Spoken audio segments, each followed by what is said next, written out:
সিলেটে আরম্ভ হইছে হজরত শাহজালালর উরস। শুক্রবার বিয়ানে মাজারো গিলাফ দিয়া আরম্ভ হইছে ই উরস। দিনগত শেষ রাত আখেরি মোনাজাত করিয়া শেষ হইব ই উরস। এ সময় বাটা হইব সিন্নি।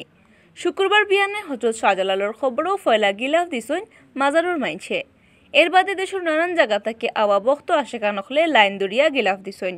প্রধানমন্ত্রী শেখ হাসিনার পক্ষে সিলেট সিটি কর্পোরেশনের ইলেকশনও আওয়ামী লীগের মেয়র ক্যান্ডিডেট আনোয়ারুজ্জামান চৌধুরীয়ে গিলাফ দিছইন।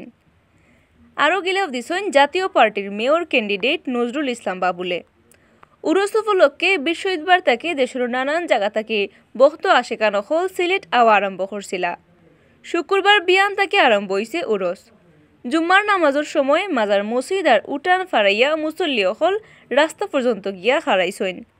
বিয়াল তাকে বক্ত আশেকা নখলে শাহজালালর দরগার উত্তর আর ফসমেদি ছোট ছোট তাবু বানাইয়া গানের আসর বয়াইছইন। আর খেউ খেউ মসজিদও ইবাদত বন্দেগীত বইছইন। মাজার কমিটির পক্ষ থেকে খতম ফরানি হইছে। উরস হওয়া বক্ত আশেকা নখলর নিরাপত্তার লাগি হুঁশিয়ার আছিল র্যাব পুলিশ। মাজার এলাকাত বোয়ানি হইছে সিসি ক্যামেরা।